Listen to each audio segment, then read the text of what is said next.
Bonsoir. L'Europe est-elle encore utile pour les jeunes en France ? Place aux idées ouvre le débat sur LCP alors que 70% des 18-24 ans, comme en 2009, pourraient ne pas voter aux élections européennes qui approchent. Alors, nous allons en parler avec notre invité Pascal Lamy, l'ancien directeur général de l'OMC, l'Organisation mondiale du commerce, qui vient de publier Quand la France s'éveillera chez Odile Jacob.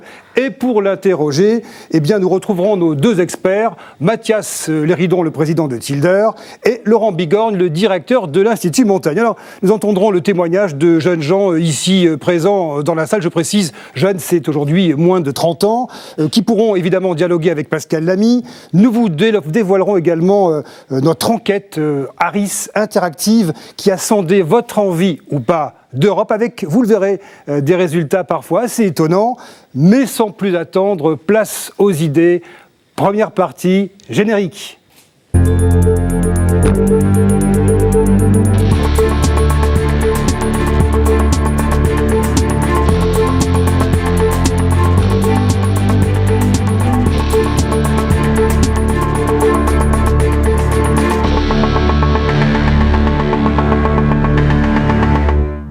Pascal Lamy, soyez le bienvenu ici sur le plateau de Place aux idées. Bonsoir Mathias Léridon. Alors, bonsoir. Dans votre ouvrage que je montre à l'image, Quand la France s'éveillera, vous écrivez, Pascal Lamy, l'Europe doit civiliser la mondialisation et ce serait selon vous une ambition, un défi pour rassembler les peuples européens. Alors, Pascal Lamy, nous avons la sensation que le monde entier émerge, et sauf le vieux continent. L'Europe a-t-elle réellement pesé dans la mondialisation, on va dire, lors de ces 10 dernières années ?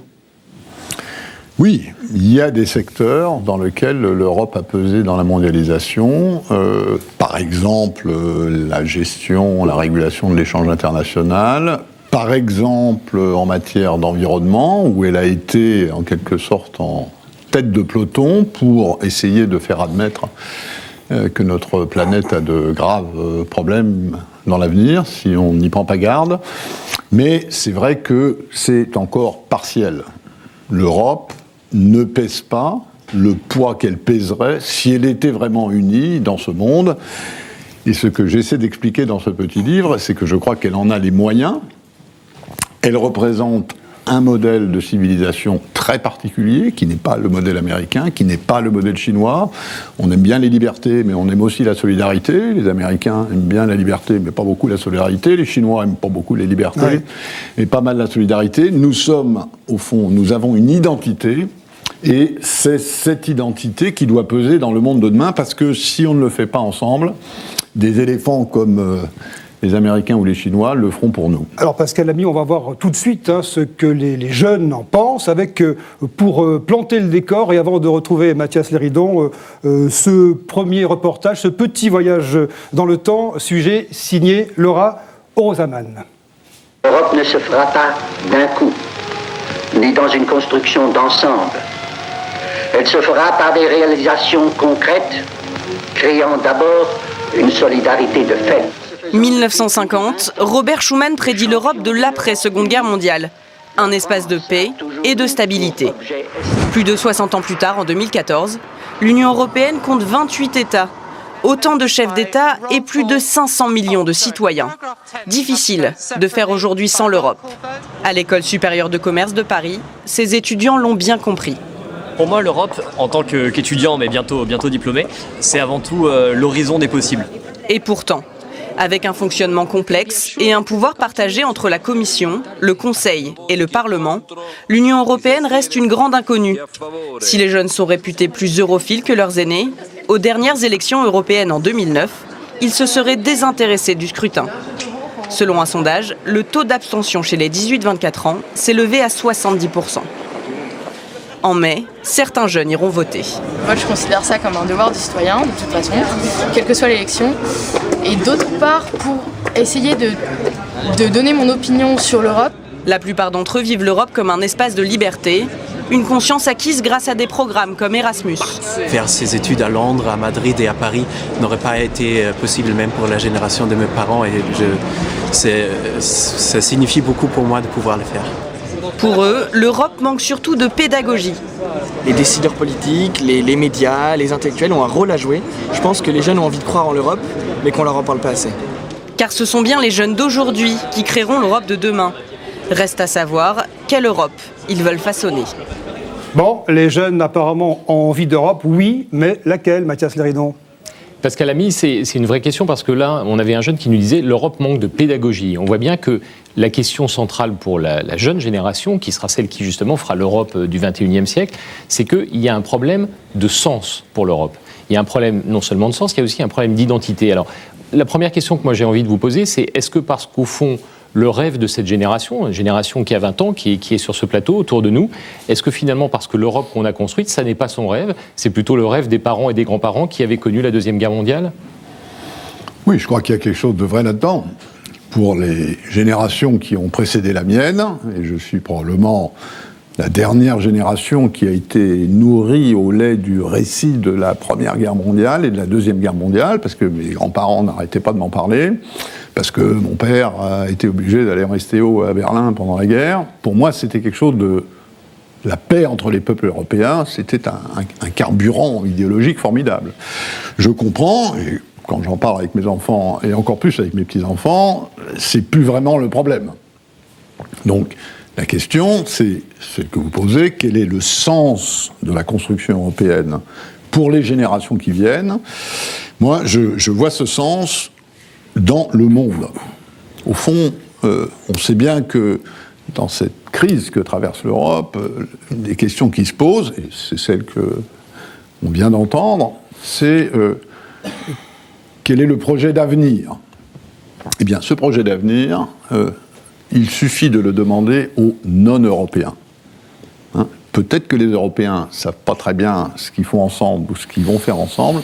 Si vous demandez aux non-Européens de définir l'Europe, ils vont le faire très simplement, très rapidement. Ça, c'est un de vos grands leitmotifs. Vous dites finalement, on apprend ce qu'on est en tant qu'Européen, EST, lorsqu'on est à l'extérieur de l'Europe. Alors moi, je vais vous poser la question de façon très concrète. Vous qui avez parcouru le monde et qui avez dirigé l'Organisation mondiale du commerce, quand on est à l'extérieur de l'Europe, comment on décrit un Européen ? C'est quoi le portrait chinois d'un Européen ? En anglais, si vous me permettez, allez-y. On dit « it's a way of life ». C'est un mode de vie. Alors, si on est économiste, on va dire c'est une économie sociale de marché. Si on est Madame Merkel, on va dire c'est 7% de la population mondiale, c'est 20% de la production mondiale, c'est 50% des dépenses de sécurité sociale dans le monde. J'ai un bon ami qui s'appelle Patrick Ebicher, qui est le patron de l'école polytechnique de Lausanne. Il se trouve que ces dernières années, il a réussi à recruter dans les disciplines où il a besoin de recruter les meilleurs cerveaux mondiaux. Il a réussi à recruter les meilleurs dans certaines disciplines. Je lui ai demandé il n'y a pas très longtemps « Comment tu fais ?» Il m'a dit « C'est simple, je prends mon téléphone, je les appelle moi-même et je leur dis « Si vous venez et si vous prenez tel poste, je vous paye au tarif américain et vous venez vivre en Europe. » Eh bien, ça marche. Donc il y a dans le mode de vie européen, dans cette espèce d'équilibre très subtil entre de la liberté, de la solidarité, de la nature, de la culture, il y a quelque chose qui correspond, et c'est ce que j'essaie d'expliquer dans ce petit livre, qui correspond au fond à la version la plus civilisée de ce qu'est le monde d'aujourd'hui. Mais est-ce que vous n'avez pas l'impression, Pascal Lamy, que ce mode de vie européen, c'est un mode de vie qui nous coûte très cher en termes de dépenses publiques ? Oui, bien sûr. Et que finalement, c'est un peu un mirage, c'est-à-dire c'est ce mode de vie qui a été construit entre les années 80 et 2010, dont on s'aperçoit aujourd'hui qu'il a un coût et que ce coût, il va être payé par la génération qui est dans ce studio. Je suis le premier à dire que c'est pas automatique, hein. Ce mode de vie européen, il a été construit. Ce qu'il y a de solidarité dans le mode de vie européen, c'est-à-dire l'importance de la redistribution au titre de la maladie, au titre de l'éducation, au titre des retraites, au titre de la maternité, ce sont des coûts collectifs. Mais ces coûts collectifs, ils peuvent être plus ou moins bien gérés. Prenez des pays du nord de l'Europe, c'est eux, au fond, qui redistribuent le plus. Simplement, ils ont fait des réformes qui font que le contribuable, il en a pour son pognon, si je puis dire. grâce à une grande qualité de services collectifs, de services publics, et à une attention beaucoup plus forte qu'ailleurs aux inégalités. C'est le continent le plus intolérant à l'inégalité. Je ne dis pas qu'il n'y a pas des inégalités en Europe, il y en a, et notamment pendant la crise. Mais si vous le comparez au reste du monde, c'est ça qui nous distingue, c'est ça qui nous unit. Et j'aimerais bien que les Européens aient conscience de ce qui les unit, aient conscience de cette identité. Et une identité, c'est toujours quelque chose qu'on a de semblable entre soi et quelque chose qu'on a de différent des autres. J'aimerais bien que ce soit ça qui serve de projet, parce que c'est ce qui compte dans 10 ans, dans 20 ans, dans 30 ans, dans 50 ans. Mode de vie européen, identité européenne, l'identité européenne, elle n'est pas indépendante du mode de vie européen. Et on a un certain nombre d'éléments d'identité européenne. On a le passeport européen, on a créé ce nom de domaine en .eu qui donne une dimension européenne, on a des plaques d'immatriculation, on a le drapeau, et puis, Jean-François, on a aussi ceci.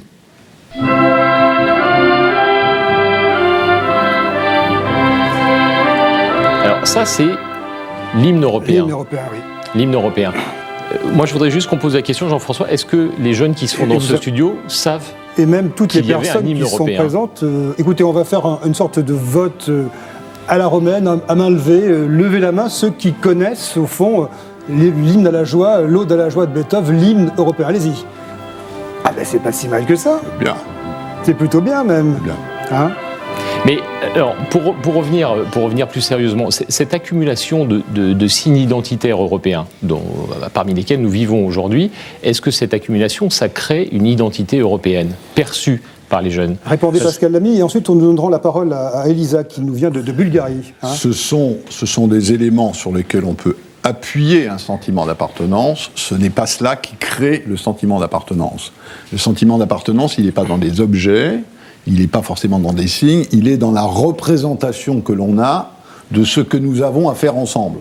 Des raisons pour lesquelles, et ça me paraît évident dans le monde de demain, nous tenons à nos valeurs, nous Européens. Dans le monde de demain, si nous ne le faisons pas ensemble, alors ces valeurs risquent de disparaître sous l'effet de ces mastodontes qui sont en train de se constituer. Et je suis sûr que dans 50 ans, où l'Europe sera un de ces éléphants, pas pour régner sur le monde, parce qu'aucun éléphant ne régnera plus sur le monde, qui est maintenant multipolaire, pas pour imposer sa civilisation aux autres, mais pour que cette option, et notamment pour des continents comme l'Afrique ou comme l'Amérique latine, pour que cette option reste disponible à l'humanité. Vous disiez d'ailleurs éléphant ou lapin, hein, dans une interview, j'avais vu ça récemment. Oui, j'ai dit que le monde de demain était un monde d'éléphants et que si on restait lapin, on n'avait pas beaucoup de chance. Et un lapin, ça court vite.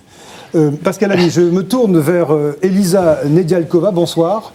Bonsoir à tous. Alors, vous êtes notre premier témoin, pardon, un jeune, vous êtes âgé de 24 ans, ça ne se dit pas, hein, et vous nous venez de Bulgarie.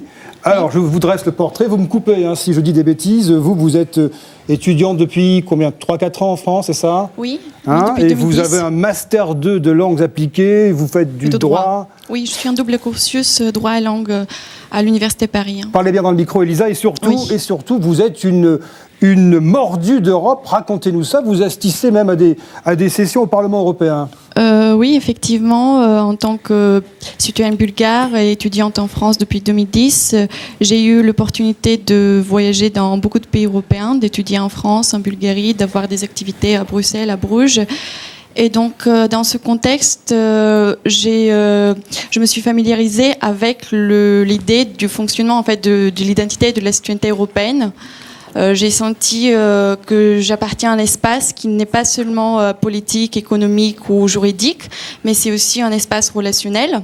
Parce que j'ai eu une formidable expérience humaine d'échange, de partage avec beaucoup d'Européens de pays très très différents.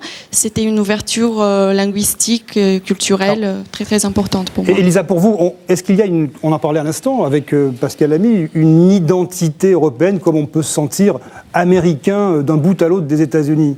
Moi, je pense Est-ce que vous pouvez essayer de nous expliquer cela, vous qui venez d'un pays membre de l'Union?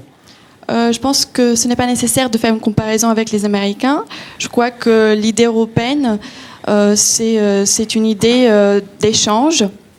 Et je crois que l'Europe, en tant qu'entité politique très atypique, qui n'est pas comparable à d'autres types d'organisations politiques, peut jouer un rôle d'émancipateur, par exemple, et peut jouer aussi un rôle sur la scène internationale en tant qu'entité qui peut répandre un modèle social, une idée de progrès social partout dans le monde. Pascal Lamy, elle vous fait sourire, Elisa, hein, vous pouvez dialoguer avec elle. Hein. Elle apporte de l'eau à votre moulin, finalement. Enfin, c'est pas le sujet, mais vous dites, dans votre langage, qui est beaucoup plus immédiat et donc parlant que le mien, vous dites, qu'est-ce qui fait l'appartenance européenne ? C'est le fait qu'on a envie d'être ensemble au nom de nos valeurs. Ces valeurs d'échange, de diversité que vous exprimez, qui sont des valeurs. Hein. Souvenez-vous de cette devise qui est celle de l'Europe aujourd'hui, qui ressemble parfois à un oxymore, hein, unis dans la diversité. Il y a un charme formidable à la diversité. Moi, quand je suis passé de l'administration française régalienne, napoléonienne, à Bruxelles, quand je suis devenu directeur de cabinet de Jacques Delors, et après quand j'étais commissaire, j'ai eu des plaisirs formidables de cette diversité, de découvrir, de sentir, d'être obligé de comprendre. Donc, c'est quelque chose en soi.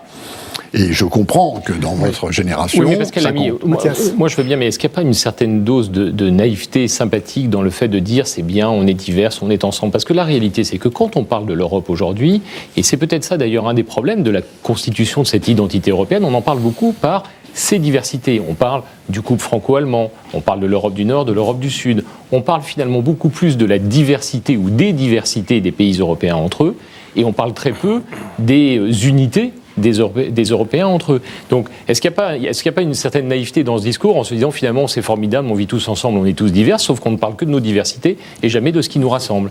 Vous avez raison, ça c'est le discours des Européens sur les Européens. Mais le discours des non-Européens sur les non-Européens, c'est pas ça. Ces Européens, ils ont une identité européenne. Alors, cette diversité en fait partie. J'étais à Berlin pour la fête, la Saint-Schumann, comme on dit, le 9 mai, la semaine dernière. Il y avait un congrès d'écrivains européens, et il y a un écrivain allemand, d'origine turque d'ailleurs, il y en a un certain nombre maintenant, et c'est très bien, qui a utilisé cette formule. Il a dit « Le secret le mieux gardé de l'Europe, c'est l'Europe ». Eh bien, je trouve que c'est très vrai. Le secret le mieux gardé entre eux par les Européens, c'est cette identité européenne, et je crois qu'il faut le révéler, ces secrets. Alors, il faut l'admettre, il faut le décrire, il faut le peindre, il faut le vivre. Moi, je voudrais rebondir sur ce que nous a dit Elisa, et elle nous l'a dit d'ailleurs dans un français absolument remarquable. Ce qui m'amène à une question, c'est est-ce que vous êtes pour, dans ce long chemin vers une identité européenne, l'affichage à l'extérieur de nos valeurs communes, est-ce que vous êtes pour qu'il y ait une langue européenne qui soit choisie et qui soit obligatoirement enseignée dans toutes les écoles, dans tous les pays de l'Union européenne ? Non. Non. C'est-à-dire que vous pensez qu'en ne parlant pas la même langue, nous arrivons à échanger nos valeurs ? Une langue, c'est une culture. Une langue, c'est des racines. Une langue, c'est une identité. Et cette identité-là, elle compte, comme quand vous appartenez à une région. Pas d'espéranto, c'est ça ? Non, mais pour moi, ça ne fait pas de sens. Une culture, c'est pas du globi-globo. C'est la juxtaposition de gens qui viennent de traditions différentes. Donc, je crois que mes petits-enfants, parce qu'il se trouve qu'ils vivent à l'étranger pour l'instant, parlent 2 langues. À 2 ans, 3 ans, 4 ans, 5 ans, et je pense que la génération d'après parlera 3 langues.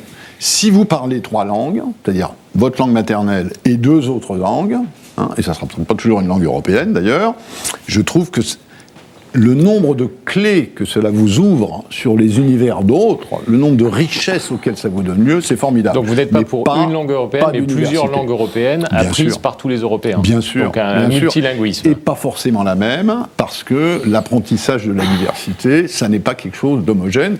Et je crois d'ailleurs que, ce faisant, l'Europe demeurera un laboratoire, demeurera une expérimentation qui aura quelque chose à dire au reste du monde.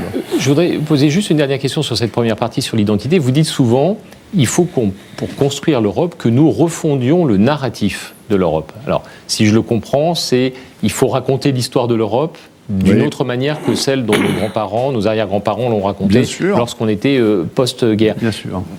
Très bien, mais quelle histoire ? Mais nous avons besoin d'un récit européen.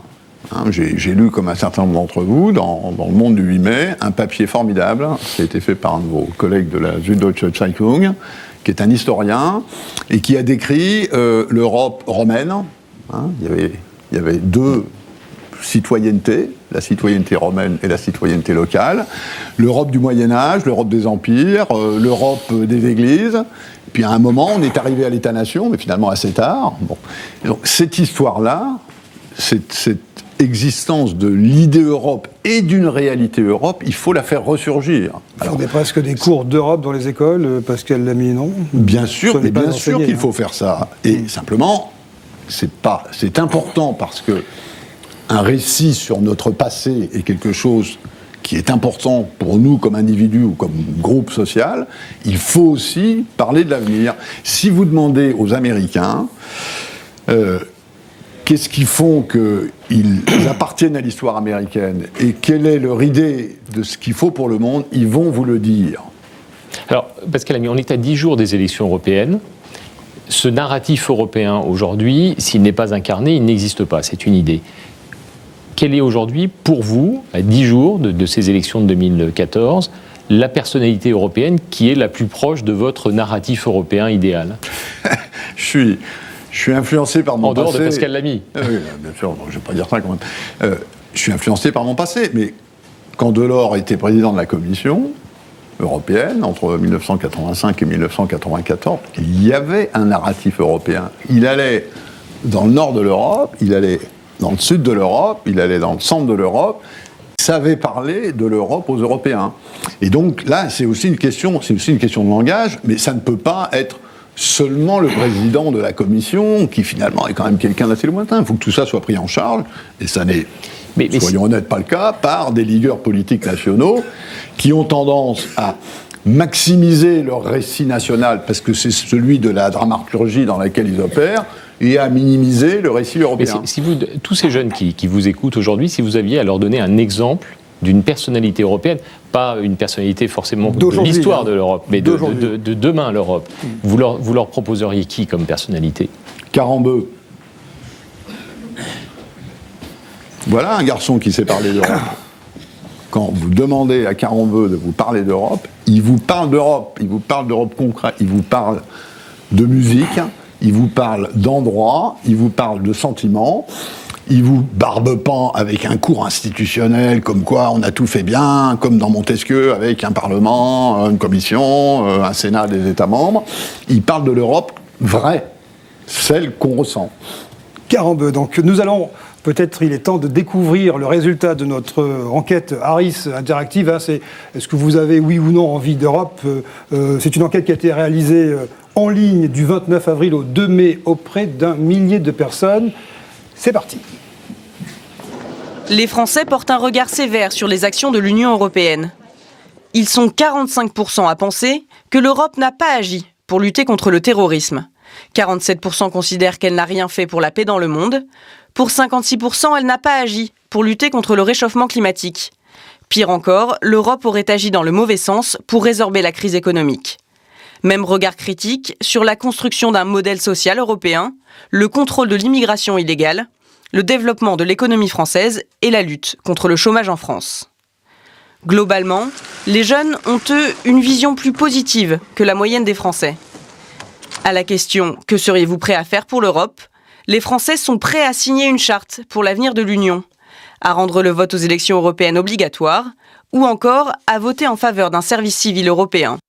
Mais ils ne sont pas prêts à s'engager sur des mesures plus contraignantes, comme voter un service militaire européen, adhérer à une association en faveur de la construction européenne, ou choisir une langue commune. Encore une fois, les jeunes Européens se sentent plus prêts à s'engager que leurs aînés. Pascal Lamy, juste un petit commentaire sur le sondage. On le voit bien, pas de sortie de l'Union, pas de sortie de l'euro, mais grosso modo, les citoyens semblent insatisfaits. Cette Europe est quand même très techno, bureaucratique, contraignante. Non, mais c'est le sentiment, et c'est ce que disent tous les sondages, et donc, d'un certain point de vue, c'est vrai. Mais quand on dit L'Europe n'a pas agi pour la paix, l'Europe n'a pas agi sur le réchauffement climatique, l'Europe n'a pas agi pour la promotion des libertés dans le monde, ça n'est pas exact. Elle a agi... Vous dites c'est faux, c'est injuste. Non, je dis elle a agi, mais elle n'a pas obtenu assez de résultats dans cette action parce qu'elle n'est pas assez unie. Dans les domaines, encore une fois, où les Européens sont unis, et là il y a forcément un aspect institutionnel. Moi j'ai été commissaire européen au commerce. Dans cette matière, les Européens, c'est pas une seule voix, c'est une seule bouche sur la scène internationale. Alors justement, l'Europe et ça, c'est l'union. Il faut aussi que ça s'incarne et que le fait qu'on soit d'accord, c'est pas seulement de négocier des positions uniques, il faut aussi qu'il y ait quelqu'un pour les projeter. Oui, qui ait un peu et dans bien des domaines, ça n'est pas suffisant. Regardez ce qui s'est passé au sommet de Copenhague sur le réchauffement climatique. C'était franchement, le bazar. Et si c'est le bazar, on n'est pas pris au sérieux. Pascal Lamy, on va essayer dans cette deuxième partie de voir ce que l'Europe peut apporter aux jeunes, en tout cas dans les 20 prochaines années. Il y a deux manières de lire la première question du sondage, Jean-François, c'est de dire soit 45% des Européens pensent que l'Europe n'a pas suffisamment fait en matière de lutte contre le terrorisme ou pour la paix dans le monde. Il y a aussi une autre manière qui est de voir qu'un gros tiers d'entre eux, malgré tout, pensent que c'est en tout cas le domaine dans lequel l'Europe a eu le plus de résultats. Aujourd'hui, on regarde ce qui se passe en Ukraine. Je crois que François Mitterrand, c'était son dernier discours devant le Parlement européen en 1995. Il avait terminé son discours en disant « le nationalisme, c'est la guerre ». Est-ce que vous n'avez pas l'impression, même si l'Europe aujourd'hui, pour vous, c'est un mode de vie, c'est une way of life, est-ce que finalement, au fond, l'essence même des pays européens unis, partageant des valeurs, c'est quand même de protéger un espace géographique, humain, de toute menace de guerre ? Oui, il faut avoir les moyens de défendre cette identité, ce corps de valeurs, au cas où, improbable, mais on ne sait jamais, au cas où il serait mis en cause, attaqué, endommagé de l'extérieur. Donc il faut avoir une politique européenne, une stratégie européenne de défense. Bien. Encore une fois, ça n'est pas le cas le plus probable. Peu de chances pour que, disons, la civilisation européenne soit attaquée par un impérialisme extérieur qui voudrait lui imposer une hégémonie. Dans le monde des 100 ans qui viennent, c'est peu probable, mais nous devons avoir davantage de moyens de le faire ensemble, et nous savons très bien qu'aujourd'hui, ça n'est pas le cas. Regardez les budgets de défense dans l'Union européenne, il y a 2 pays et demi, et pour une fois, l'Allemagne, c'est et demi, qui ont des budgets défense significatifs. S'il s'agit d'aller projeter des forces pour lutter contre le terrorisme au Mali ou pour essayer de faire en sorte que la Centrafrique ne s'écroule pas complètement, il faut avoir des capacités de projection, et ça coûte cher, et surtout, ça suppose un travail d'unification qui ne peut être que très lent. Une politique de sécurité, ça consiste à avoir en quelque sorte les mêmes cauchemars. Juste une petite question, Pascal Lamy. Dans cette logique de défense européenne, vous êtes pour ou contre la réintroduction ou l'introduction d'un service militaire européen ? Je trouve que ça ne correspond pas aux réalités d'aujourd'hui. Autant je trouve que l'idée d'un service civique européen pourrait faire du sens. C'est-à-dire, au fond, d'offrir à des jeunes la possibilité, en étant, si je puis dire, à la charge de la collectivité, d'exercer des fonctions civiques dans d'autres pays que le sien. Je trouve que ça ferait du sens. Mais je ne pense pas qu'on va remilitariser une génération. La guerre, aujourd'hui, est quelque chose de terriblement professionnel, électronique. C'est comme ça. J'ai été des dernières générations françaises qui ont fait leur service militaire. J'étais officier de marine, j'en ai gardé un souvenir formidable, mais je ne crois pas que ça corresponde. La version militaire du service collectif, je crois, ne correspond pas à ce que souhaitent les jeunes d'aujourd'hui, mais après tout, peut-être que je me trompe et qu'il y en a des tas d'entre vous qui sont prêts à aller s'enrôler sous un uniforme. Pascal Lamy, nous allons entendre notre deuxième témoignage ici sur ce plateau de Place aux idées. L'Europe n'est pas forcément bonne pour tous, et nous allons le voir avec vous. Alice Aguirre-Gabiria, je me tourne vers vous. Bonsoir, prenez donc votre micro. Alors vous êtes âgée de 25 ans et vous n'êtes pas très heureuse, vous n'êtes pas très satisfaite, vous êtes bien au chômage depuis le mois de janvier. Vous aviez un emploi de chargé de mission chez une société de location de voitures et pour vous, c'est la galère depuis des mois. Oui, mais c'est pas la faute de l'Europe. C'est pas la faute de l'Europe. Non, au contraire, je pense que justement l'Europe a fait beaucoup pour, notamment au niveau de l'éducation, pour favoriser la mobilité des jeunes, notamment grâce à l'harmonisation des diplômes dans tous les pays européens. Qu'on ait un master en France ou aux Pays-Bas, voilà, ça correspond au même niveau d'études. Donc ça, c'est vraiment un atout pour les jeunes pour valoriser leur niveau d'études. Ils ont fait beaucoup aussi grâce à la liberté de circulation pour que les jeunes puissent chercher du travail là où il est. Mais voilà, à mon avis, le principal problème maintenant, c'est la croissance. Ouais.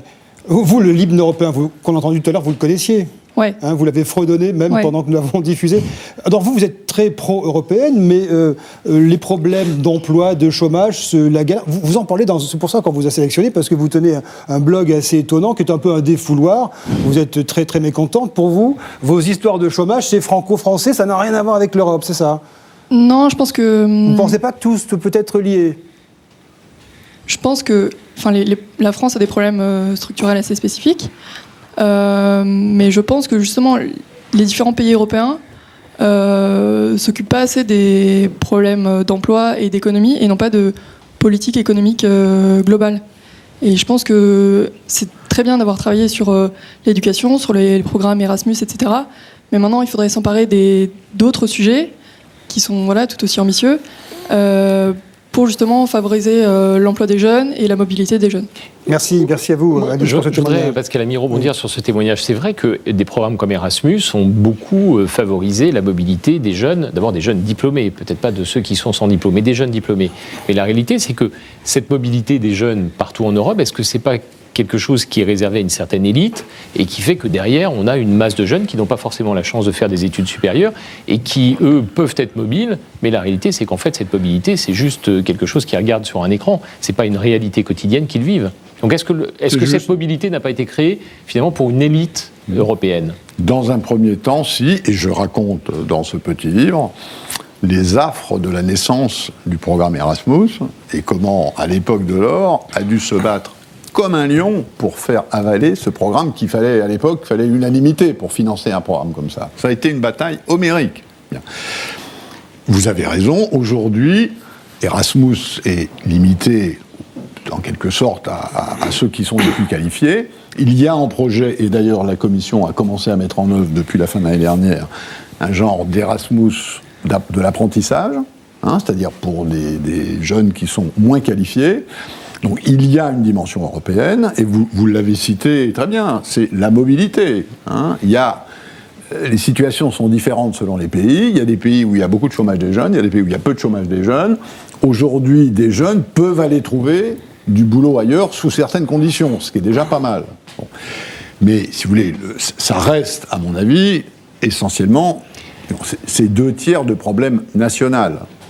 S'il y a une telle différence aujourd'hui dans les taux de chômage des jeunes entre les pays européens, s'il y en a qui font bien et d'autres qui font moins bien, c'est pas l'Europe, c'est leur propre problème, et notamment, si je puis dire, chez nous. Une dernière question. Mais un tiers de la solution qui peut provenir du niveau européen, et il faut bien combiner ces 2/3 et ce tiers, et ça, c'est tout le problème de l'articulation des compétences nationales avec les compétences si on parle d'Europe, on parle de jeunes et on parle d'emploi, on ne peut pas ne pas vous poser la question. D'ailleurs, c'est sur cette même chaîne que vous aviez ouvert le débat il y a quelques semaines en disant, finalement, il faut supprimer cette barrière intellectuelle et économique qui est le SMIC pour les jeunes.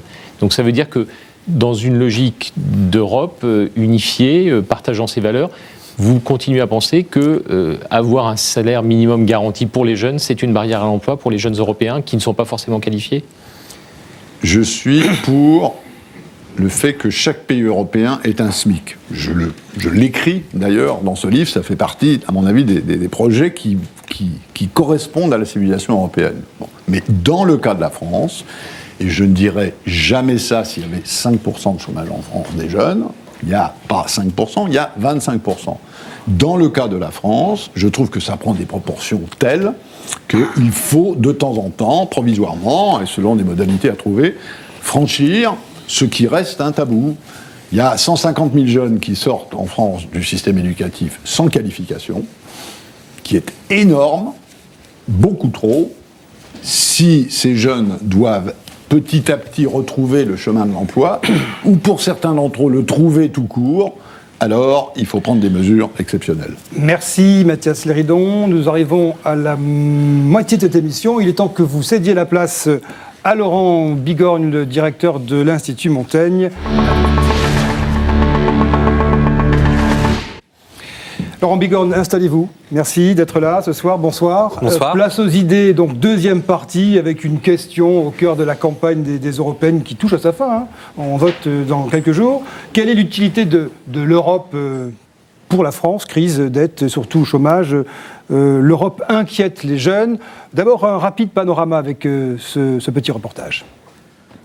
Théo, Laura et Pénélope se rendent dans un lycée de Torcy en banlieue parisienne pour parler d'Europe. Européistes convaincus, membres de l'Association des jeunes européens, ils sont persuadés que l'Europe a des solutions à apporter aux jeunes. Ils sortent d'une intervention d'1 heure avec une classe de première et se heurtent souvent à quelques réticences. Il y a des questionnements sur la Grèce. Quel est son intérêt et quelle est sa place dans l'Union européenne? On nous a demandé de parler des institutions, mais les institutions européennes, clairement, c'est pas la chose qui passionne les jeunes aujourd'hui. Par contre, tout ce qui est question de l'euro, de l'espace Schengen, l'élargissement, donc des questions comme des pays avec la Turquie, avec l'Ukraine aujourd'hui, l'actualité, mine de rien, ils suivent quand même l'actualité. Une actualité européenne souvent accaparée par la crise, la dette, le chômage et qui préoccupe dès l'adolescence. En novembre dernier, la quasi-totalité des chefs d'État européens se sont rassemblés à Paris. Une grande messe consacrée justement à la lutte contre le chômage des jeunes.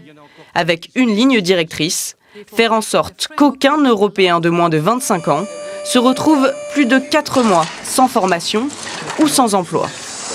Il y a les 6 milliards qui ont été dégagés, qui s'ajoutent aux 3 milliards qui existent déjà du Fonds social européen et qui s'ajoutent aussi aux interventions de la Banque européenne d'investissement.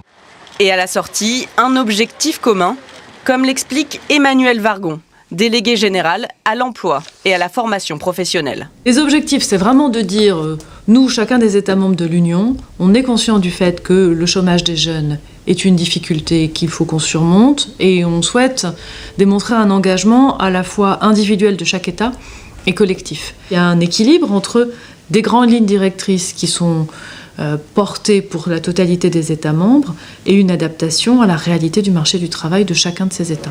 Et il y a urgence car les chiffres parlent d'eux-mêmes.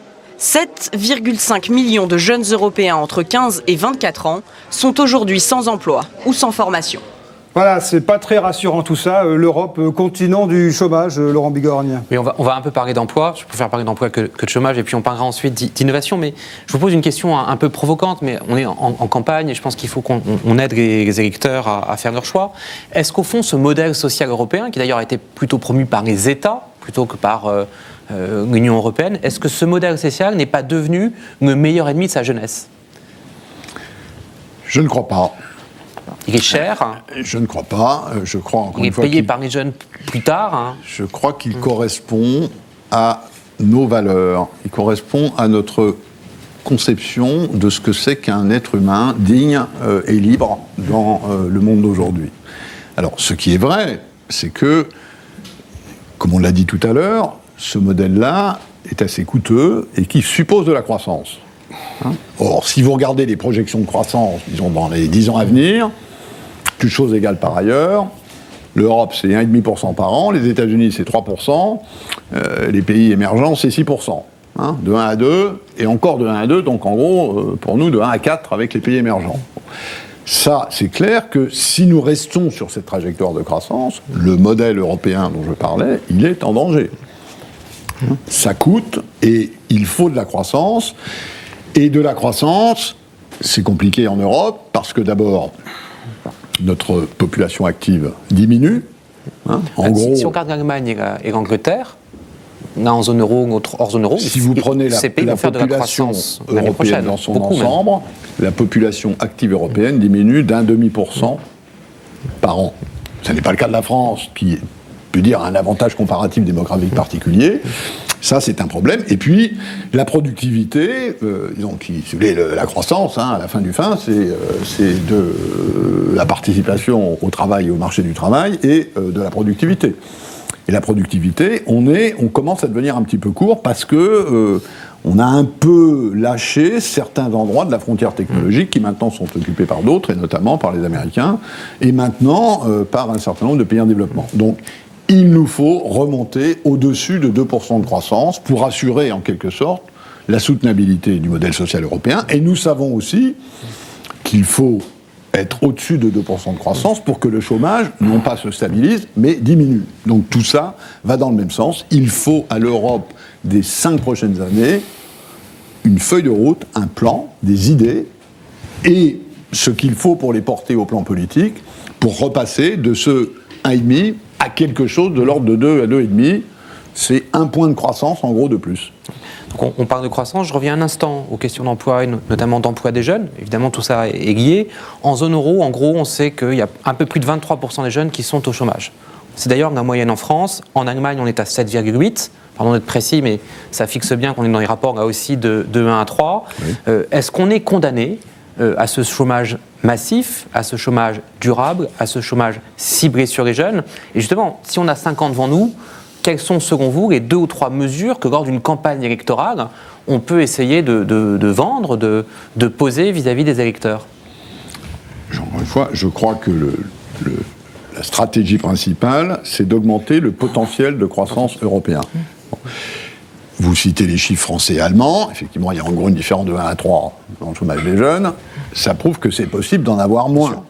Hein, après tout, les Allemands ne sont pas sur une autre planète. Alors, on va dire, ah oui, mais attendez, c'est tout à fait différent, ils ont une culture technique, ils font beaucoup d'apprentissage, mais c'est comme en Suisse. En Suisse, il y a 20% d'une classe d'âge qui a le bac.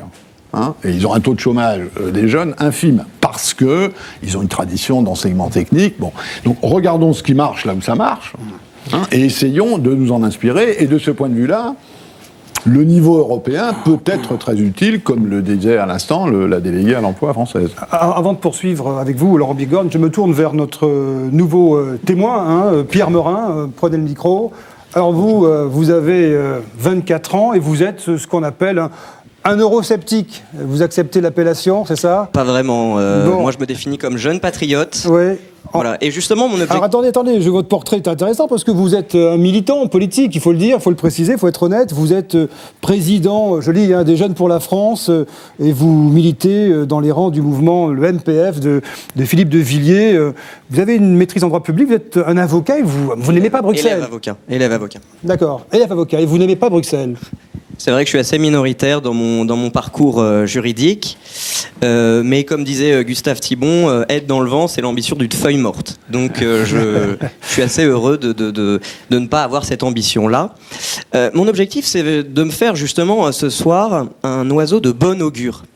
Parce que, monsieur Lamy, vous écrivez « Quand la France s'éveillera ». On pourrait être d'accord avec votre titre jusqu'à ce qu'on en lise le contenu.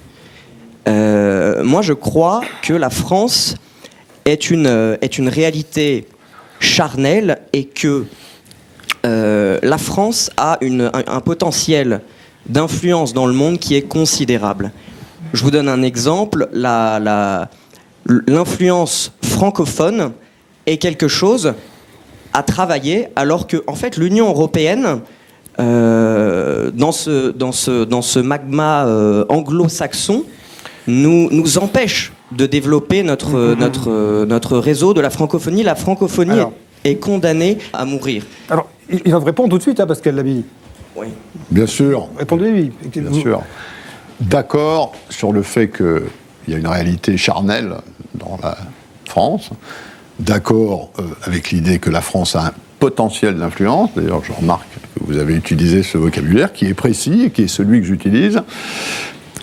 Parce qu'il y a une tradition en France qui est d'avoir une ambition universelle, et je crédite mon pays de cette ambition, d'ailleurs je l'explique dans ce petit livre, et d'accord avec l'idée que, disons, la marque France dans le monde, c'est très important, beaucoup plus que, disons, la population ou l'économie française. Mais, encore faut-il avoir les moyens de l'exercer, cette influence. Or, quand on a des finances publiques qui dérapent depuis 40 ans, un chômage qui dérape depuis 30 ans et une compétitivité qui dérape depuis 10 ans, on peut toujours avoir des rêves et des ambitions pour le monde. Le monde, ce qu'il voit, c'est notre performance économique et sociale. Et donc, aussi longtemps que la France n'aura pas mis sa performance économique et sociale au niveau de ses ambitions, au demeurant légitimes, alors la distance entre les ambitions et la réalité augmentera, et ça, effectivement, je crains que ce ne soit la porte ouverte à beaucoup de Mais on nous avait promis mondes et merveilles avec la construction européenne, et je ne suis pas sûr que les Français, de manière générale, trouvent que le projet européen leur apporte quelque chose de pertinent dans leur vie. Bon. Je voudrais juste, s'il vous plaît, dire cela.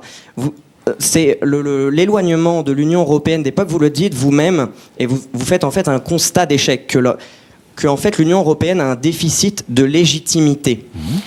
Et en fait, vous apportez jamais de solution à ce déficit de légitimité, vous avouez l'échec programmé des élites européennes à convaincre le peuple. Je termine juste en vous... Je citerai votre ami Monsieur Vitorino qui disait que l'Union européenne relève du despotisme éclairé, et c'est assez révélateur, c'est un aveu qu'en fait vous avez l'intention de construire l'Europe sans les peuples, sans nous. Et ça, moi, je ne veux pas, puisque moi, je crois en mon pays et je veux... Juste, Pierre Morin, merci, on a bien compris. Juste un mot, oui, non, vous votez le 25 mai ? Je vote. Très bien. Un mot, Pascal Lamy, et à vous, Laurent Bigorgne. La preuve qu'on ne construit pas l'Europe sans les peuples, c'est qu'il y a des élections européennes le 25 mai. Voilà. Bon, encore faut-il, effectivement, utiliser son bulletin de vote. Allez voter. Mais que l'Europe, en tant qu'espace politique commun aux Européens, soit plus distant que la nation, comme la nation est plus distante de la région et la région plus distante de la ville, ça, c'est incontournable. Hein. Et si votre solution, vous ne l'avez pas dit, mais si votre solution, c'est chacun revient chez soi, alors bonjour à la réalité charnelle de la France dans 50 ans. Hein. Alors là, je peux vous dire, il ne restera vraiment pas grand-chose. Si nous voulons préserver ce qui fait notre identité, ce qui fait nos valeurs, nous ne pouvons le faire qu'ensemble. Alors, bien sûr, ce ne sera pas 100% pure France, parce que l'Europe, c'est pas une 100% pure France. Il faut se mettre d'accord avec des Allemands, puis avec des Danois, puis avec des Espagnols, avec des... Bon.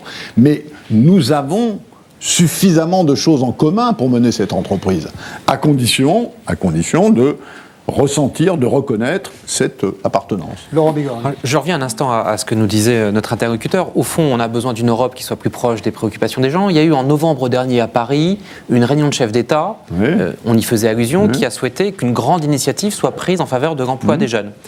Au fond, cette grande initiative, elle va dans le sens de ce que font un peu les pays d'Europe du Nord, hein, davantage de flexi-sécurité, donc de flexibilité et de sécurité, davantage de qualification. Ce que je note, c'est que le gouvernement français s'est beaucoup moins acharné à défendre cette politique jusqu'à maintenant, par exemple, qu'à pousser des emplois aidés dans le service non marchand, les emplois d'avenir. Vous n'êtes pas parfois désespéré, comme à la fois ayant un pied en France et puis un pied à Bruxelles, de voir qu'au fond, on a quelque part le guide des bonnes pratiques, on nous ouvre la voie, et puis on voit les décideurs de gauche comme de droite, français qui ont un mal fou à sauter dans le train qui passe. Non, mais que faire de cette légitime énervement, si j'ose dire ? Je suis lucide sur ces difficultés françaises, sur cette spécificité française qui fait qu'on n'arrive pas à faire les réformes que les autres arrivent à faire. C'est le point de départ de ce petit livre, c'est au fond, qu'est-ce qui explique, compte tenu du fait qu'on n'est pas si différent que ça, qu'on a un mal fou alors que les autres finissent par y arriver. Bon, et je pense que ce qui l'explique, c'est un certain regard français, justement, sur le monde et sur l'Europe. Si on passe notre temps à accuser les Chinois, les Allemands, Bruxelles, l'euro, les immigrés, les Arabes, et puis, pourquoi pas, la Lune de nos difficultés, et c'est un peu, malheureusement, ce que les Français ont tendance à faire, alors on ne va pas trouver des solutions. Et donc, de ce point de vue-là, je pense qu'il faut changer un peu notre regard. Ce qui fait la spécificité française, c'est cette idée que le monde qui nous entoure est mauvais, on ne l'aime pas, il ne correspond pas à ce qu'on souhaite, et donc il faut changer le monde, et puis ensuite on verra ce qu'il faut changer chez nous. Eh bien non, ça ne marche pas comme ça, et je trouve que sur la longue période, et vous avez tout à fait raison, ça traverse complètement, disons, l'échiquier politique français, c'est vrai, de l'extrême droite à l'extrême gauche, on vous explique qu'il faut se protéger de ce monde mauvais qui nous entoure. C'est comme ça d'ailleurs que les Français sont les champions du monde du pessimisme. Alors, les jeunes, moins que les moins jeunes, heureusement, d'un certain point de vue, donc il y a de l'espoir. Enfin, c'est quand même difficile, quand on connaît un peu le monde d'aujourd'hui, de se dire que ce sont les Français qui sont les champions du monde du pessimisme. Vous avez esquissé tout à l'heure un grand dessin. On est revenu sur Erasmus, qui a été créé en 1987. Vous avez parlé de Erasmus, de l'apprentissage. On sent bien qu'il y a des régions en Europe où il y a du travail, d'autres où il n'y en a pas. Donc, au fond, on pourrait dire simplement, il nous faudrait davantage de porosité, de mobilité d'une région à l'autre. Est-ce que, par exemple, la polémique qu'on a vue surgir, et puis, au fond, son règlement sur ce qu'on a appelé les travailleurs détachés, ne vient pas contrecarrer cette ambition, ce dessin, ne vient pas, au fond, semer de la peur, de l'inquiétude, en se disant, mais au fond, la mobilité qu'on nous propose d'un pays à l'autre va se traduire par une dégradation ou une sorte de dumping social des pays les moins aisés vers ceux qui sont, au fond, les plus riches, notamment dans la zone euro. Comment on répond à cette inquiétude pour essayer d'avoir davantage de mobilité géographique au sein de l'Union ? On y répond en organisant la transition entre une Europe dans laquelle les statuts sociaux, et notamment les cotisations sociales qui pèsent sur le coût du travail, sont différentes, et une Europe où, d'ici 10 ans, 20 ans, peut-être 30 ans, ces conditions seront beaucoup plus égalisées. Bon, on ne peut pas faire ça d'un coup de baguette magique, on ne va pas retirer aux pays qui ont des salaires plus bas l'avantage comparatif qui est qu'ils peuvent se mettre dans des industries où c'est le fait d'avoir des salaires bas qui donnent de la compétitivité. Il faut organiser cette transition. C'est d'ailleurs précisément ce que fait cette directive sur les travailleurs détachés. Elle concilie la mobilité, c'est-à-dire la possibilité pour des Européens d'aller bosser ailleurs que là où il y a du travail, dans leur pays, là où il y a du travail, et elle encadre les conditions dans lesquelles ces différences, pas tellement encore une fois de salaire, mais de charges sociales, peuvent intervenir. Bon, c'est quelque chose, c'est cette transition qu'il faut organiser. Alors, ce qui est vrai, comme toujours, c'est que quand le chômage monte, il y a toujours des gens pour dire c'est parce qu'il y a trop de travailleurs étrangers. Si vous regardez, dans le cas de la France, le nombre de non-européens qui viennent travailler en France et le nombre de Français qui vont travailler dans d'autres pays européens, c'est à peu près équilibré. Donc ça n'explique pas le chômage. Au contraire, comme ça a été dit tout à l'heure, dans un certain nombre de cas, ça peut être une solution. Alors, quelle est l'utilité de l'Europe pour la France ? Je vous propose d'écouter la suite de ce que nous révèle notre enquête Harris Interactive. L'euroscepticisme économique ne semble pas gagner les Français. Plus de 60 ans après la création européenne, 41% des Français estiment que la France se porterait nettement moins bien si elle sortait de l'Union européenne. Et 12 ans après l'arrivée de l'euro, même constat, ils sont 47% à penser que le pays se porterait nettement moins bien avec un retour au franc. Une sortie de l'Union et un abandon de l'euro séduisent moins d'un Français sur 3. Les jeunes, eux, sont encore moins favorables à ces deux mesures. Lorsqu'on leur pose la question « Est-ce que la France se porterait économiquement mieux si elle sortait de l'Union ?», seuls 19% des moins de 30 ans sont d'accord. À la question « Est-ce que la France se porterait mieux si elle abandonnait l'euro et retournait au franc ?», ils sont 20%. Voilà, Laurent Bigorgne, si l'on parlait tout simplement d'innovation. Oui, parce que vous nous l'avez dit, parler de croissance, d'innovation, c'est parler d'emploi. Il y avait une stratégie qu'on a appelée la stratégie de Lisbonne au début des années 2000 qui consistait à faire de l'Europe, je cite, l'économie de la connaissance la plus compétitive du monde d'ici à 2010. On en fait un bilan mitigé, mais qui est aussi établi par la crise de 2008 et puis par ensuite la crise de 2009. Est-ce qu'on est loin de cet objectif, selon vous, vous qui connaissez bien le vaste monde, notamment du fait de vos anciennes fonctions à l'OMC? Est-ce qu'on est loin? Est-ce qu'on est proche? Est-ce qu'on touche du doigt? Est-ce qu'on sera un jour l'économie de la connaissance la plus compétitive du monde, pour reprendre les termes de la stratégie de Lisbonne? Non, nous sommes loin de cet objectif en Europe. Étant plus préoccupant, nous nous en éloignons. Et pourquoi ? Si vous regardez ce qu'on appelle la frontière technologique, c'est-à-dire là où sont en train d'être inventés les produits et les services de demain. On a raté le numérique, par exemple, en Europe, assez clairement. Aujourd'hui, si je regarde les objets ou les services que manipulent ou les services auxquels ont recours mes petits-enfants, 90% de ça n'existait pas il y a 20 ans. Et donc ce sera encore plus vrai dans 20 ans. Donc ça se joue à la frontière de la technologie, dans la science, dans l'innovation, dans le développement. La partie de la frontière technologique qu'occupe l'Europe aujourd'hui est rétrécie par rapport à celle qu'elle occupait il y a 20 ans. Aujourd'hui, c'est les États-Unis qui occupent, disons, 60% ou 65% de la frontière technologique, et les Chinois et d'autres Asiatiques, les Japonais depuis un moment, mais aussi maintenant Taïwan, les Coréens. Mais alors, justement, si je prends cet exemple, pourquoi est-ce qu'on a raté le numérique? Parce qu'au fond, on n'a pas Google, on n'a pas Amazon, on n'a pas Facebook, on n'a pas Apple, on n'a pas Samsung, si je vais en Asie, on n'a pas Huawei, qui est aujourd'hui l'équivalent de Cisco en Chine. Pourquoi est-ce qu'on a raté ce virage-là? La réponse à votre question est dans les faits. Les Européens ont inventé avec le programme Esprit dans les années 80 la première norme de GSM, et on a eu Nokia et Ericsson. Ouais.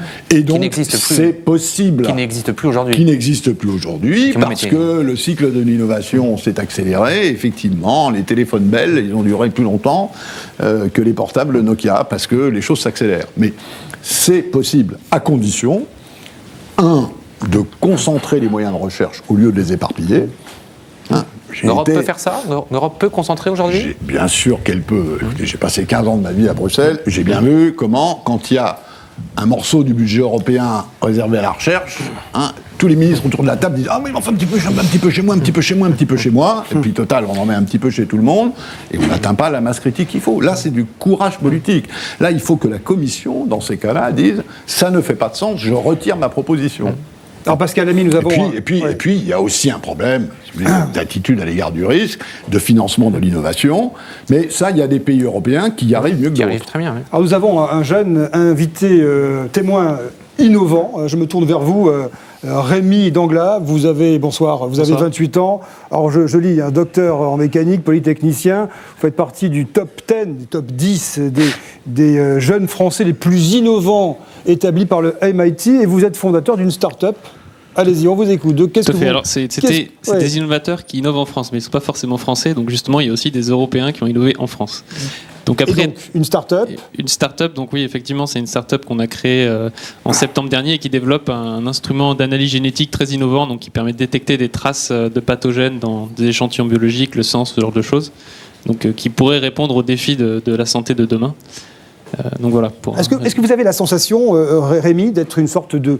Allez, puisqu'on a entendu cet échange entre Pascal Lamy et Laurent Bigand, d'être une sorte d'ovni, vous seriez un peu une poignée, au fond, à innover dans une Europe en train de s'affaisser, ou est-ce que vous avez la sensation, plutôt au contraire, qu'il se passe quelque chose ? Non, moi je partage pas forcément le point de vue de Monsieur Lamy qui énonce un peu un constat un peu pessimiste sur la régression de la place de l'Europe dans l'innovation. Je trouve qu'en Europe, il y a une ébullition au contraire. Mais je vais partager un constat donc dans mon cas particulier, qui est que j'ai voulu construire mon entreprise comme une entreprise européenne et me définir comme une entreprise européenne. Mais dans les faits, c'est presque impossible. Parce qu'en pratique, l'État français va vouloir financer l'innovation en France. Et comme vous le disiez, quand il y a des budgets de recherche à répartir, c'est pour les pays en eux-mêmes, et il y a assez peu de coopération. Et on a finalement pas réussi à définir une identité, mais au niveau industriel, au niveau des entreprises, une identité européenne. Nokia, c'était pas une entreprise européenne, ça restait une entreprise nationale. Et il me semble que ça, c'est peut-être un des défauts de l'Europe aujourd'hui. Quelle serait la question que vous poseriez à Pascal Lamy, ici présent, pour peut-être améliorer, au fond, cette situation, changer la donne un petit peu ? Justement, j'aimerais bien lui demander, est-ce qu'il partage ce constat qui est qu'il faudrait essayer de créer ce sentiment d'entreprise européenne plutôt qu'essayer de créer des fleurons français dans certains domaines, des fleurons allemands dans d'autres. Dans mon cas particulier, j'ai une technologie qui a été inventée en France, mais les instruments sont fabriqués en Allemagne, en Autriche, en Suisse, donc en prenant le savoir-faire de la maîtrise technologique d'autres pays. Donc au fond, c'est pour ça que j'ai envie de partager ce sentiment d'entreprise européenne, mais que je n'arrive pas à définir clairement et à énoncer au grand public. Un fleuron franco-allemand, hein. Je suis 100% d'accord avec vous. C'est d'ailleurs ce que j'explique dans ce petit livre. L'Europe est un formidable milieu pour que des chaînes de valeur de ce type, où chacun assemble un petit bout de ce qui fait le mieux, produisent des résultats avec un marché intérieur de 500 millions de consommateurs sans aucun équivalent dans le monde. Et encore, c'est encore vrai, disons, pour les 10 à 20 ans qui viennent, à coup sûr. Après, on verra. Donc je suis d'accord avec vous. C'est ce que je dis, au fond. Il faut être capable de concentrer les moyens. Il y a un statut de société européenne. Il existe. Mais vous avez raison, c'est pas parce qu'on prend le statut de société européenne qui présente certains avantages et qui permet, disons, de s'insérer plus facilement dans le tissu juridique des différents États membres de l'Union, c'est pas pour ça que le financement de l'innovation et de la recherche est d'abord européen. Il est aussi européen. Mais c'est vrai que, disons, les autorités nationales gardent, et forcément, ces autorités nationales, elles vont avoir tendance à privilégier des clients nationaux parce que ces autorités nationales sont dirigées par des hommes et des femmes politiques qui sont élus nationalement. C'est le cœur du discours sur le redressement productif. Absolument, mais il faut continuer dans la voie qui a été menée et qui a parfois donné des résultats. Prenez le CERN. Le CERN, c'est totalement européen. C'est même, d'un certain point de vue, ça va même plus loin que l'Union européenne, puisqu'un pays comme la Suisse est dedans. Le CERN, à côté de Genève, c'est une formidable réussite scientifique collective, mais là, on a mis tous les moyens dans le même pot. Mais est-ce que, là on parle beaucoup de la France, on veut relancer l'économie française, est-ce que le courage justement de la politique européenne ne serait pas de dire on va relancer l'économie en Europe et ça se redistribuera naturellement dans chacun des pays de l'Union européenne plutôt qu'essayer de dire chacun dans son propre État on va créer une entreprise en France, on va créer une belle entreprise en Italie, en Espagne, en Lituanie, qui me semble être un peu un non-sens de la construction européenne. Merci Rémi, parce que le discours de M. Montebourg est quand même très franco-français, très gaulois finalement. Écoutez, n'insistons pas, vous n'allez pas me faire refaire la xème polémique avec mon camarade de Montebourg. Hein. Bon, on est au cœur du sujet. Ça bien faire. Mais je pense que vous avez tout à fait raison. Hein, il faut mettre des moyens ensemble. Simplement, aujourd'hui, le budget européen, c'est 1% du PNB de l'ensemble des pays d'Europe. 1%. Alors que nos budgets nationaux, c'est 25% de nos PNB nationaux. Hein. Donc en proportion, le budget européen, c'est 1/25e de ce que sont les budgets nationaux. Bon, évidemment, c'est pas assez, mais on sait bien aussi que ça va pas changer du jour au lendemain. Donc il faut savoir où on met les priorités. Alors, c'est pas l'Europe qui va gérer les agents de la paix, c'est pas l'Europe qui va gérer les hôpitaux, les infirmières, c'est pas l'Europe qui va gérer l'éducation, même si elle peut harmoniser les diplômes. Par contre, là où des politiques actives sont nécessaires, comme en matière de recherche, moi je suis favorable à ce qu'on mette des priorités dans ces domaines-là. Alors, dans cette campagne, on peut faire le pari, hein, je crois que c'est le cas du titre du Monde du 14 mai, qu'on va nous parler beaucoup, plutôt que de nous parler d'innovation, de concurrence. Et on va nous faire revivre la grande peur française de la concurrence. Hein, le Monde titre le 14 mai sur le traité de libre-échange transatlantique, épouvantail de la construction européenne. Alors, ce jeune homme, il doit avoir peur ou pas de la concurrence quand il développe son entreprise, hein, et comment est-ce qu'on peut, si on veut de l'innovation, si on veut de la croissance, réconcilier, et faut-il réconcilier les Français avec l'idée de concurrence ? Mais bien sûr qu'il faut réconcilier les Français avec l'idée de concurrence. Il faut faire comme tout le monde. Si vous n'aimez pas l'idée de concurrence, c'est que vous ne vous aimez pas vous-même. Si vous n'aimez pas la concurrence, c'est que vous avez la trouille. Mais ce TAFTA, c'est un épouvantail ou pas ?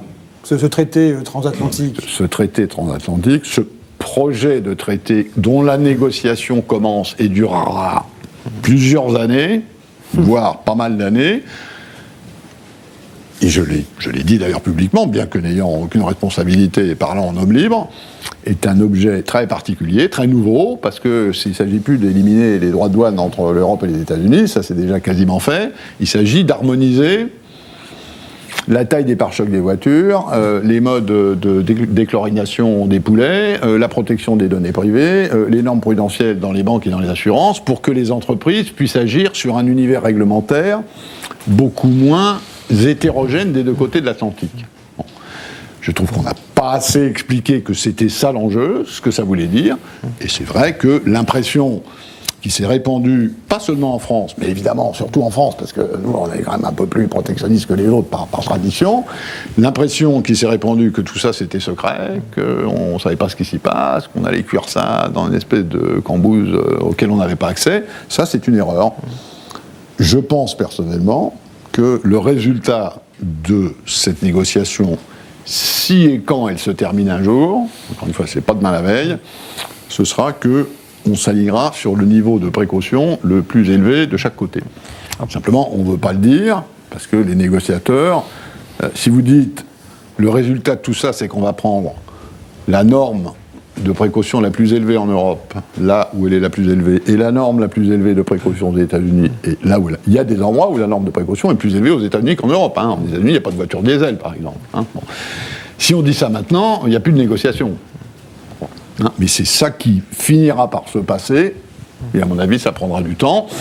et l'idée que les Européens et les Américains aient, disons, une plateforme de normes, de standards plutôt similaire et en tout cas reconnue de part et d'autre, me paraît une bonne idée parce que ça ouvrira davantage l'échange transatlantique et nous bénéficierons de ce que les Américains font mieux que nous et ils bénéficieront de ce qu'on fait mieux qu'eux et il y a plein de choses qu'on est capable de faire mieux qu'eux. Avant l'innovation, je reviens à nos affaires d'innovation. Il y aurait beaucoup à dire sur ce qu'il n'y a pas aux États-Unis. Il y a moins de régulation financière, par exemple, aussi. Moi, j'aimerais revenir sur Erasmus, parce que d'une certaine façon, c'est la politique européenne emblématique. En tout cas, c'est une de ces politiques que tout le monde connaît. Je pense que s'il y a deux mots que les Européens connaissent, c'est Airbus et Erasmus.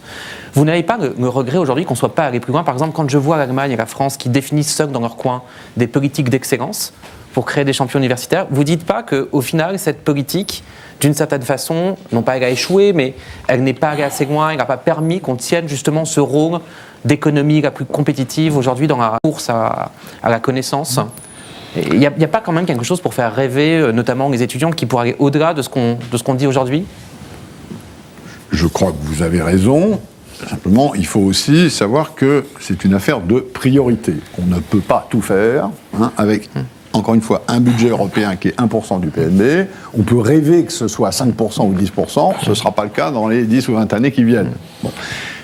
Donc, il faut des priorités, et à mon avis, les priorités doivent être mises sur des investissements d'avenir, précisément pour donner ce signal dont on entend qu'il est nécessaire, de donner confiance aux Européens sur le fait qu'ils peuvent, dans 10 ans, dans 20 ans, être, si je puis dire, l'équivalent de ce que seront les États-Unis ou la Chine à ce moment-là. Merci à vous, Pascal Lamy. Ce sera le mot de la fin, peut-être un mot de conclusion, une note d'espoir, puisque les Européens, les Français vont voter dans une poignée de jours. Non, une note d'engagement. Le 25 mai, vous avez à décider deux choses. D'abord, si vous êtes pour ou contre l'Europe. Chacun a le droit d'avoir son avis. Moi, je trouve que, y compris ceux qui n'aiment pas faire l'Europe parce qu'ils ne veulent pas perdre l'identité, ils devraient la faire parce que c'est le seul moyen de la garder. Bon. Et puis le deuxième choix, c'est, et là on raisonne forcément en catégorie européenne, est-ce que vous voulez mettre la barre à 15 degrés bâbord ou à 15 degrés tribord, centre-droit ou centre-gauche? C'est les enjeux des élections européennes et ça comptera. Ça fait pas beaucoup, 15 degrés, mais la différence entre 15 degrés bâbord et 15 degrés tribord, c'est quand même 30 degrés. Merci à vous, Pascal Lamy, d'avoir été l'invité de Place aux idées sur LCP, auteur de Quand la France s'éveillera chez Odile Jacob. Vous pouvez l'emmener à la plage, ça se lit très bien. Merci à toutes les équipes techniques qui ont réalisé cette émission et à mes deux complices, Mathias Léridon et Laurent Bigorgne. Et n'oubliez pas d'aller voter le 25 mai, il n'y a qu'un seul tour. À bientôt.